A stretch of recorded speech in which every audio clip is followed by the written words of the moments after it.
Score. Welcome sa ating press briefing ngayong araw. Simulan natin sa magandang balita na hatid ng administrasyon ni Pangulong Ferdinand R. Marcos Jr. sa bagong Pilipinas. Job well done! Ito ang sabi ng ilan nating kababayan kay Pangulong Ferdinand R. Marcos Jr. Akala kasi nila noon, haka-haka lang ang 20 pesos kada kilong bigas. Pero realidad na ito ngayon, sa ilalim ng benteng bigas meron na o BBM na program.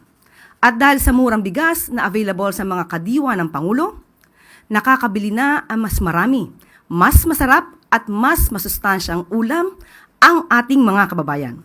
Mismong si Agriculture Secretary Francisco Chu Laurel Jr. na ang nagsabi na batay sa kanilang investigasyon, may mga trader ang bumabarat sa presyo ng palay ng lokal na mga magsasaka. May ilan anya ang nananamantala at binibili ang palay sa presyong dehado ang mga magsasaka na bumagsak ng hanggang 11 pesos kada kilo. Dahil dito, tinitignan ng DA ang posibleng pagtatakda ng floor price sa palay matapos mabarat ang ilang magsasaka, lalong-lalo na sa mga rice-producing area. Nakita na natin sa ibang bansa like India and other countries, meron silang floor price sa kanilang palay para masuportahan nga at hindi malugi yung mga farmers. Ang pahayag na ito ng kalihim ay sinang-ayunan naman ng grupong Federation of Free Farmers. Ngunit tanong ng grupo, may sapat ba talagang batayan ng DA sa paglalagay ng floor price? Baka raw kasi matulad lang ito sa naging kapalaran ng mga nabigong programa ng ehensya tulad ng Maximum Suggested Retail Price sa karneng baboy.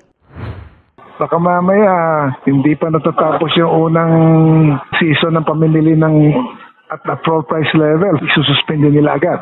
So kailangan talaga very well prepared ang DA bago nila i-actually roll out po yung programa na yan. Giit ng dating kalihim ng DA at ngayon chairman ng grupo, dapat na masiguro ng DA na susunod ang mga trader. Oras na ipatupad ang panukalang ito.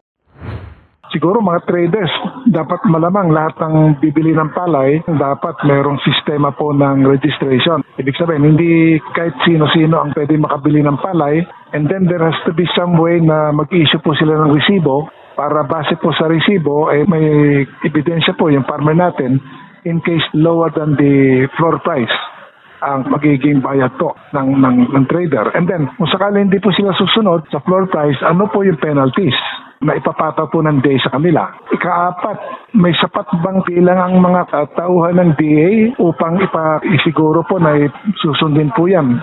Siguro dapat may katulong po sila mula po sa LGUs, local government units, at iba pang mga ahensya ng gobyerno. Kung ang grupong tatanungin, dapat hindi bababa sa 15 pesos ang floor price sa palay upang hindi malugi ang mga magsasaka. Hindi rin daw dapat lumagpas sa 20 pesos ang presyo ng palay dahil sa posibilidad na hindi na ito bilhin pa ng mga trader.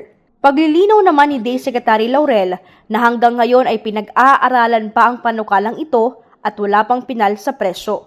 Bago ito maipatupad ay kailangan anyang maibalik ang regulatory power ng National Food Authority upang matiyak ang pagpapatupad ng floor price at maprotektahan ang mga magsasaka laban sa mga mapagsamantalang mga negosyante. Importante raw kasi na may legal na paraan upang maitaguyod ang floor price sa palay alinsunod na rin sa Price Act, Anti-Agriculture Economic Sabotage Law at iba pang batas. Seriously na pinag-aaralan natin yung sa DA yan at naghahanap kami ng legal avenues para ma-implement ito if possible. Kailangan din yung lahat ng retailers at traders ay kailangan by law is mag-register sa NFA para nga natin makontrol lahat sila at makita natin. Dahil sa ngayon talagang bulag kami sa NFA kung sino-sino mga ito parang it's a cat and mouse game kasi by law hindi na required. So kailangan yun na yung regulatory powers ng NFA kailangan may balik. Matatandang inalis sa National Food Authority ang ilang regulatory powers nito dahil sa umunoy katiwalian sa procurement at distribusyon ng bigas. Ito ang kasalukuyang sitwasyon ng bodega ng National Food Authority sa San Miguel, Bulacan. Puno ito ng sako-sakong palay na parehong bagong ani at lumang supply. Sa dami, halos hindi na ito magkasya sa bodega. Yan ang dahilan kung bakit maraming magsasaka ang nahihirapang magbenta ngayon. Isa na riyan ang magsasakang si Roberto Suryo na matagal nang nakaani ng palay ngunit hindi pa na ibebenta. Mapakahirap po. Unang-una po, saka mahal po ng mga materyales po sa bukid, ang mga insecticide, fertilizer. Wala na po natitira talaga sa magsasaka. Dahil po sa baba ng presyo ng palay. Halos mga 50 to 30% po talaga nagiging lugi ng magsasaka ngayon. No choice naman po kami, ma'am. Dadaan pa raw sa butas ng karayom ang mga magsasaka dito sa Malolos, Bulacan bago makabenta ng palay sa NFA. Sa dami kasi ng proseso kailangan pagdaanan, lalo na sa mahigpit na pamantay ng kalidad, madalas nare-reject ang kanilang ani. Ang ending, napipilitan silang ibenta ito sa trader sa presyong halos walang balik o kaya'y binabarat na lang. Sa Malolos, Bulacan naman, sa pilitan namang binuksan ng warehouse ng NFA kahit hindi pa tapos ang pagre-repair nito. Marami kasing warehouses na under repair pa at matatapos na. Katulad nito, actually hindi pa tapos to, pero pinabuksan na namin because nga may clamor na wala na mapaglagyan Kaya ang magsasakang si Roberto ay agad na tumungo sa nasabing bodega upang maibenta na sa NFA ang palay na dapat sana'y matagal nang naibenta sa gobyerno. Ang problema lang niya, hindi siya sigurado kung kikita siya sa 150 kaban ng palay na ibinenta sa NFA. Dadaan pa kami sa butas ng karayom kasi dadaan pa sa classifier. Hindi po namin alam kung re-reject o hindi. Kaya ako po, ma'am, dala ko po ngayon mga 150 po. Sa 40% pa lang po chance namin, ma'am. Pera na sana, aantayin pa namin ng ganung katagal. Ang tagal po kasi ng proseso Ang magsasaka namang si Rizaldi, kumita rin pero malayo sa halagang inaasahan niya. No choice kami sa ganong pamamaraan kapag hindi ho nakuha ng NFA, edi ilalabas po uli namin yan ng compound ng NFA para maaaring balik muna na sa aming bodega. Ihahanap naman namin ng maganda-gandang presyo. Sa katunayan, nakipagdialogo si Agriculture Secretary Francisco Chu Laurel Jr. sa mga magsasaka sa Bulacan upang malaman ang kanilang mga problema. Ilan sa mga inilahad sa kalihim ay ang problema sa logistics dahil isang truck lamang ang umiikot sa Bulacan para mamili ng kanilang mga palay.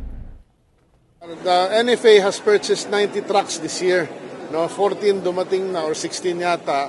Then for next year, bibili pa sila ng 130 trucks. Pero meron kaming ilalagay sa aming gaan na 500 trucks na pinag-usapan ni kanina na malamang yung 500 trucks na yun to address yung mga future harvest seasons natin. Bukod pa riyan, ang napakamahal na presyo ng pataba dahilan kung bakit ang ilan ay luging-lugi na. Karamihan kasi sa mga trader ngayon sa Bulacan ay binabarat sa 11 pesos hanggang 15 pesos ang bilihan ng palay. Para sa mga magsasaka, hindi ito makatao. Samantala, bukas naman ang kalihim sa posibilidad na maglabas ng rekomendasyon upang muling itaas ang kasalukuyang 15% na taripa sa imported rice sa ilalim ng Executive Order No. 62. Pero kailangan pa raw konsultahin ni Laurel ang mga economic manager ukol dito. Wala pang percentage point. Pwede na i-consider mag-increase a little by little. No? But it's a matter of timing. I will not increase for now dahil nga tapos na yung harvest season sa dito tsaka sa origin, yung mga nagbebenta. Kung magtataas man tayo ng tariff, siguro kung kailan na yung harvest season ng nagbebenta para hindi tayo tamaan masyado. It's a matter of timing and managing it. Matatandaan na iba't ibang grupo mula sa nasabing sektor ang pumalag sa nasabing EO dahil tanging importer lamang ang makikinabang dito na maaring magdulot pa ng mas malaking pasanin sa sektor ng agrikultura.